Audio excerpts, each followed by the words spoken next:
Hello, this is the Magnate. By now you know that the Magnate is a program where we tap from the wealth of knowledge of successful businessmen that we call the Magnate, business mogul, those who have really excelled in their chosen field of endeavor. The purpose, of course, is for us to tap from their wealth of knowledge and endow the upcoming entrepreneurs. And today we have one of such, who I must tell you, very modest, humble, but quite endowed. Before you get to meet him, let us give you this background report. Let's tell you who our Magnate for the week is. We'll be back shortly.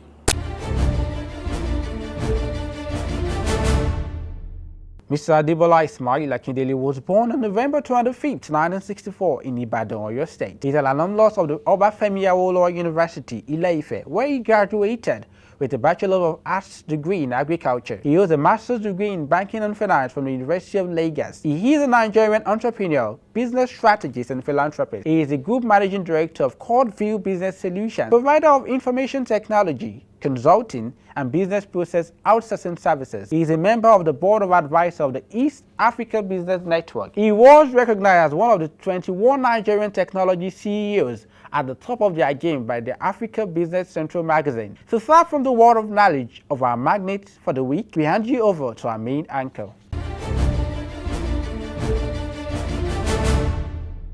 You're welcome back. By now, I'm sure we have really whetted your appetite as who our Magnate for the week is, and it's my pleasure to bring to you our Magnate, who is well endowed in several aspects of life, but majorly in business. We call it that he has a Midas touch in whatever he has, ventured into. My pleasure to bring to the Magnate Dr. Adebola Akindele. You're welcome to the Magnate, sir. Thank you very much. How did you ever think of business? Is it while you were growing up? Because from what we have learned in short reports, you started as a banker, you even ventured into so many other things before you decided to take a plunge into what you do now. When did you start thinking of business? Eventually you go into business. All we wanted to do was just be accountants at that time, qualified accountants. And I moved on to Central Bank, where I was exposed to civil service in its, raw form. And coming from a sector where you were stretched to the limit of your capability in working every day of the week, to a system whereby even if you did a tenth of that, you were seen as what they used to call a FICO of that period. I felt myself wasting away. I felt my mind was not challenged enough at all in any way. I could take on the work of up to 4 people in my office, and it still didn't stretch fulfilled. Me. So I also saw my friends, my colleagues. They are now people around the industry. I saw some of them in the private sector banking then, were all accountants, were all qualified, and I saw the kind of things they were doing, and the kind of thing they used to talk about. So I felt it was a good time to move out into the public sector. So I moved into commercial banking in 1993 from Central Bank. And in Central Bank, I'd been the treasurer of the Guarantee Scheme Fund. I'd been the bank examiner. I'd been an agri-credit officer. I'd been all sorts of things. So the private sector allowed me to jump straight into what they called the operations of a banking, banking branch. Interestingly, I started out in the business, environment that trains you the fastest, Edumagu. Okay. I saw Edumagu in the heart of Lagos, Edumagu, and I was the head of operations in there. One thing I learned very, very quickly was that you had to be on your toes. It wasn't about what you studied in school or what you had learned in your professional exams. Things came at you on a daily basis, on a minute by minute, hour by hour, second by second basis. Things came at you in different ways, in different formats, that will test not what you have studied alone, but your ability to actually, flex your mind and be able to address issues. And I did that for a few months before I was moved out because they felt I could do a lot. This was in Oceanic Bank. And then I went back and I became the chief inspector of Oceanic Bank within a short space of time. I started supervising subordinates very, very early in life. I qualified at the age of 26 or 26. Qualified as an accountant? Yes, as a chartered accountant. It took me about 30 months to start to finish. I rose very quickly within Central Bank. I became an assistant manager in 1990 in May, and I was barely 20. I wasn't even 27, I was 26.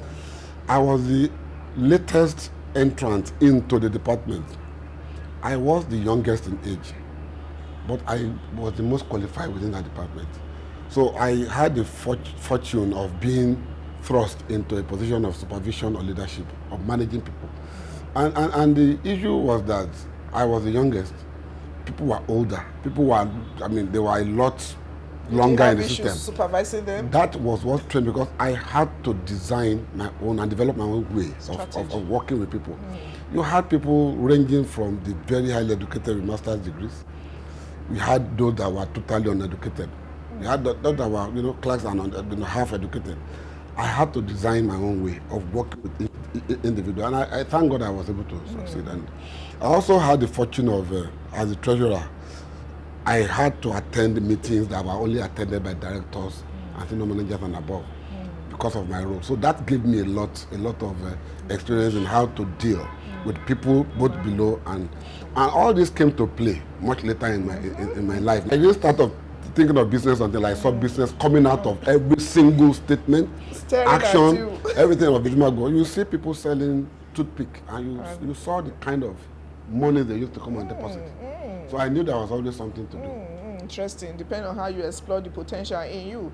Now, presently you are the group, I say again, Group Managing Director of Courteville Business Solutions. There's an S, solutions. You provide solutions to businesses. Just give us an insight into how many businesses are under your Courteville Business Solutions, apart from the Authorage, that is your flagship. Well, Authorage just became the flagship. Courteville actually started as an investment advisory business. In 2006, we decided to go into a more mass market oriented strategy of addressing needs. And we call it solutions. What we do is to address not just of businesses, but day-to-day, daily challenges that you face in service delivery or service acquisition. Every day we wake up, we need to do certain things by nature. What Courteville does is to try and provide the most efficient and the most effective way of putting the service between the producer and the end user, shortening it, in the process bringing up effectiveness, efficiency, saving cost, and making everyone in the value chain that we address, making them comfortable and happy. We, apart from Authorage, we have in the area of insurance, we supply services with our NID product, the Nigerian Insurance Association, and the entire insurance industry of Nigeria. We also have our service provided to NAFDAC in the NAPAM's service delivery system. And by the way, that particular one actually won the best Commonwealth across the Commonwealth.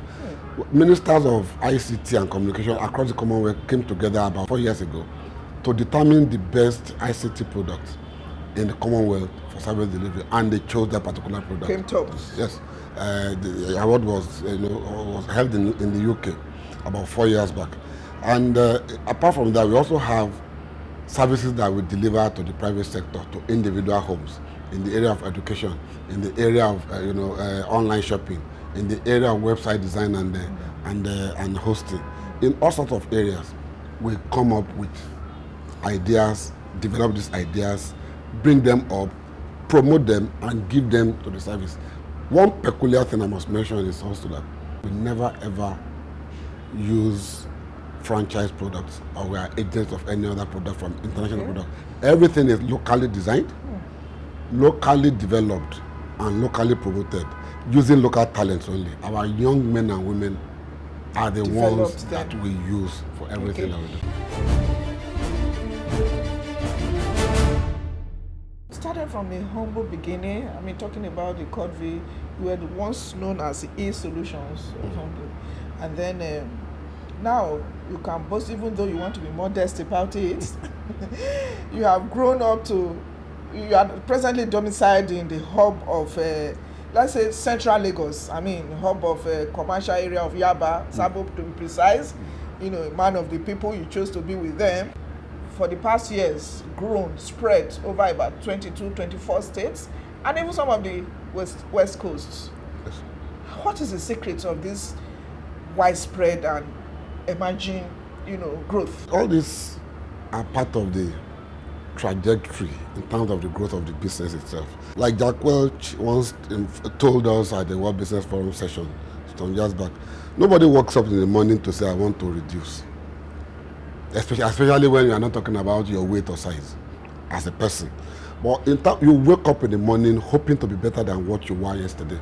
So part of your journey as an entity, and even as an individual, to get better and better, to get bigger and bigger in what you are capable of doing. Because it's an infinite, you know, endeavor. It never ends, no matter how old, no matter how much you know. That is why you find the richest man in the world, the richest men and women in the world, still waking up in the morning and working others. Courteville is on a trajectory, and we started from Lagos State with Autoreg. It is also important to inform you that beyond West Coast, that has been very challenging, we are also in Jamaica. Of course, very, very strong in Jamaica. We spread because it is part of our growth strategy. We also need to provide these services to all those that are potential end users and, you know, real end users, be it government or private sector, you know, entities. So, 12 years since Autoreg, 2007, 12 years, and the Courteville itself almost 15 years. We are proud to say that we have moved from what we were, a 4-5 man staffed, you know, entity, to what we have over 200 staff across the world now. And it continues to get more challenging because the world and environment is challenging. And as it moves, we have to move. And you say we have come to educate ourselves in Yaba. It's by necessity. You are aware that there is a hub, ICT hub, coming up, you know, beside us. Very close, yeah. But Courteville remains the first company to come around here to attract the attention of ICT, you know, service users to Yaba. And then suddenly you have CC Hub, you have budget, you have, you know, and you have everybody around Yaba. And we are proud to say that we are beginning a Silicon Valley type of structure for the environment. And hopefully the economy of Yaba local government itself, the economy of the Lagos mainland generally, outside Lagos, will also start growing to the size eventually of that of the Lagos Island and Ikoyi itself. Okay, interesting. You see, you took it out of me, you know, Autoreg. Before then, when you had to register a vehicle, do vehicle license, it used to be quite cumbersome. But you developed this product and it's now just working. In fact, it's even automated now. How did you go about this? That other state governments are even now, you know, warming up to you? My last banking, port of call in banking was Fountain Trust Bank up until 2004. It was a relatively small bank in the system at that time. And we knew we did not have the size, we did not have the spread, we did not have the capital, we did not have anything that the bank needed to compete effectively with the big boys. We knew we had to do something to survive. And in surviving, these were times when the internet activities just started coming up in Nigeria, when mobile communications just started. We needed to use something that others really did not need at that time. Because we didn't have money to do all the things that they were doing. We went for the internet model of banking, of reaching our customers. And in one of these, we started with products that are now considered fintech products or e-products. And some of us were able, because I was always in business development, in my later stages, my later career in banking. So we were all supposed to come up with an idea that would also further, you know, expand our business in that area. And I remember looking around and thinking of what you could work with. Meeting a need. Yes.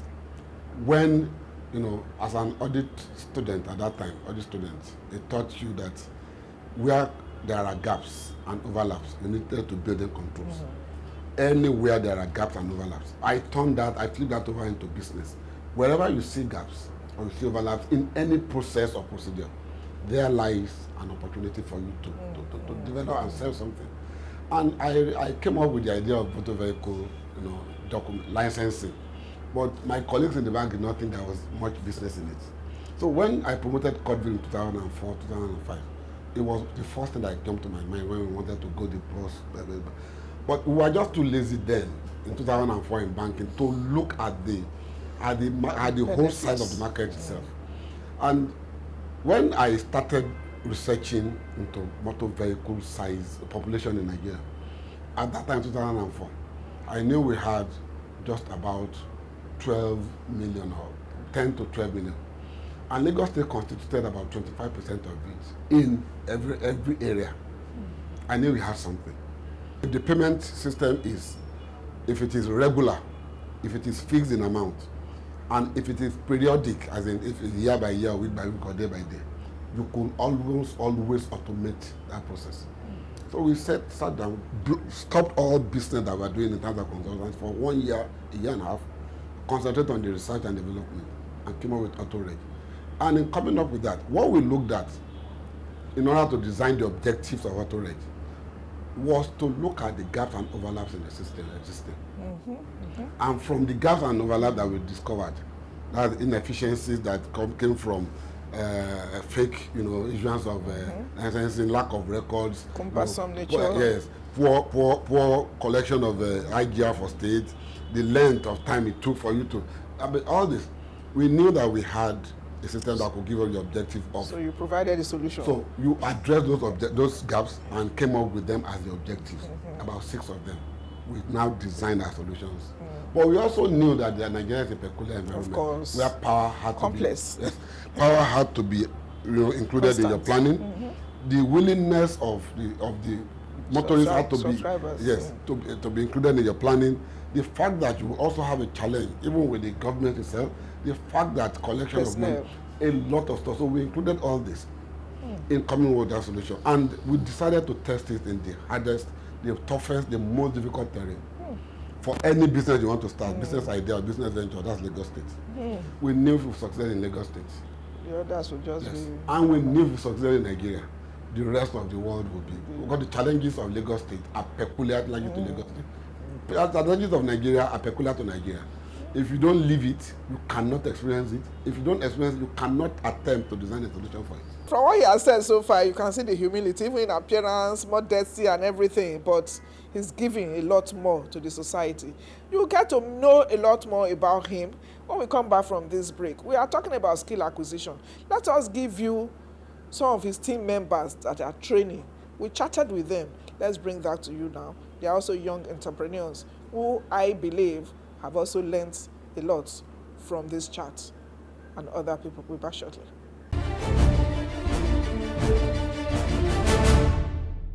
Hello and welcome to the Magnate, where we bring entrepreneurs of great influence and input. And as we promised, we'll be showcasing you young entrepreneurs who are changing the narrative of business in Nigeria. And as I've mentioned earlier, today it's a free entrepreneurship training program, and we have entrepreneurs here who are not just entrepreneurs, who are training people, impacting the life of Nigerians. And guess what is going on here? I know you know what's going on. It's makeup. Makeup is a business that is ever lucrative in Nigeria, and with me here is someone who is a professional in makeup. Welcome to Magnate. So what's your name, ma'am? My name is Adebola Akindele, and I'm a staff of Courteville Business Solutions, PLC. What do you do? What do you do at Courteville? I'm a business developer, sales and marketing and business development, basically. So how does makeup relate to what you're doing? It has nothing to do with it. How come you got into the makeup industry? It's just my area of passion, and then I noticed that after I learned it, became my real strength. I could do a whole lot of things, and I just love to, do makeup and all of that. Well, when did you start making up? When did you start the makeup business? 2008. So how has it been over the past 11 years? It's a big industry, and I can say that it has grown from just applying anything on your face to, the facial structure and some of these techniques that we have now. So it's growing by the day, it's evolving, and we're looking forward to more discoveries. Yeah. How lucrative do you think the business is? Very lucrative, I know. At least you can make a living out of this. No matter how lucrative it is, I think it's always, any business we're doing always comes with challenges. What are the challenges one faces when you're doing it? I wouldn't say, well, so far it could be brand representation. Like I said, we have so many makeup artists, people doing their own thing. But what are you doing differently? How do you want to make your brand known? What are your own techniques that you want people to know? For instance, if I have a makeup line, what am I doing differently to make people know and then to make more money? It's more than just, weekend vocation or what you do weekend. It has to be about your brand. What are you doing to make your brand known? We have different types, we have different segments. There are people who do, the bridal makeup. There are people who do, makeup for movies, different, and then we have different looks. It depends on what you want to do. Do you want to go really artistic about your look? Are you creating a bridal look? Are you creating like a very flashy look? It depends on what you're doing. You're welcome back, and I'm still with Dr. It's not an honorary doctorate, and researched Dr. Adebola Akindele, the Group Managing Director of Courteville Business Solutions. You're still on the Magnate, sir. Thank you for allowing us to take some time off your work today. I must congratulate you, because there are a lot of people that would have designed the concept, and 1-2 years they've gone under. You must have a special strategy. When I opened the program, I said Minders Touch. You may not want to share your business secret with us, but I don't know what has worked for you that even your team members, follow suit. There are challenges, there are failures along the line. And Nelson Mandela said before he died, I never fail. I either win or I learn. So you learn from your failures, because it is from those failures that you get up and you decide on what next to do better. We are here because the most popular ones of our services and our products are the ones that you see. You don't know all those ones that we have come up with, spent money on, that have failed. But that is what every single entrepreneur has to learn. Success is part of a journey. It's not a destination. It's not an end in itself. You have different successes at different levels of project or your trajectory. So is failure. So you have to prepare yourself along the line even to fail. Because when you do fail, like I say to all my mentees and my people to just fail very well. But fail forward. So you can stand fail up very fast. So that you can, get up quickly, dust yourself, or understand why you failed, and then adjust it and move forward. Interesting. You talk about your team members. I choose to call them that, even though they are your staff. Succession plan has been, well nurtured in this company, and with the kind of motivation you give to your staff. What can you share with us? How the area of training, exploring their potentials, and really makes it a warm place to work in. I'm third born of my family, but I really did not have a lot of what you consider mentoring or supervision in terms of everything that I've done. So I had to, by the grace of God, I had to stumble my way or learn my way through a lot of things that I've done. And I found that when I became even as a supervisor and as an executive in the bank at that time when I was working, I realized that there was always a huge knowledge gap between the supervisor and the next person. And it was always something that challenged me. I cannot bear the ignorance that I see in anybody. I'm not that patient. I always took it upon myself to try and train people or teach them what I know. And I've also learned that in Nigeria, a lot of expertise, a lot of knowledge dies with people that develop them, and it's unfortunate.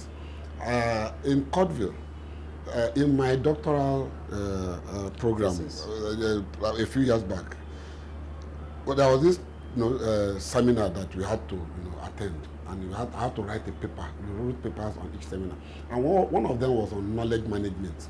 And I had this guru professor from the US that came to take us in Paris, and I needed to write about knowledge management specific to Courteville. And in writing that paper, I realized that there was such a huge gap between us, the executives at that time, and the next level. Not only in knowledge, but even in terms of age and in terms of grade. I mean, we were all executives, and the next most senior person was like a deputy manager or assistant manager. And I didn't know a lot. So in 2014, we took it upon ourselves. Well, I initiated it and said that we had to start building capacity from. It's called capacity building. Not because I needed them to use it to do the work, but because they needed to build themselves. To perform well. To be able to do a lot more in terms of managing leadership and skills. And we knew that it is difficult for anybody from outside to come and teach us what we do inside. That's We right. also already, so we need to teach them what we don't do inside that they need to know from outside. Yes. So we engage the services of consultants from outside and decided to take them level by level, stage by stage, through a 4-year program of management training. We call it the middle management training program. And as we speak now, over 4 years, we now have about 60 of them. There is a particular, not founder, but owner of a bank in Nigeria, who boasted that a few years back, that when Central Bank needed to search and identify potential MDs and EDs of banks that they had taken over, they came to his bank, and over 50% of the people they used came from that bank. And that is, what can you say about that kind of capacity? That is what I have in mind for my people.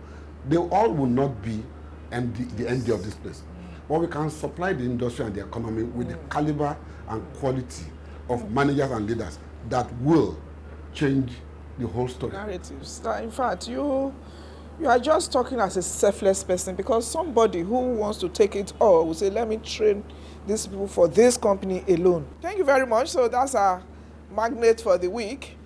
Do make it a date with us same time next week. Remember that this program is open for participation and sponsorship so that we can endure, because there is a lot to learn from these well-endowed magnates for the young entrepreneurs to learn from. Join us next week for another edition. Bye for now.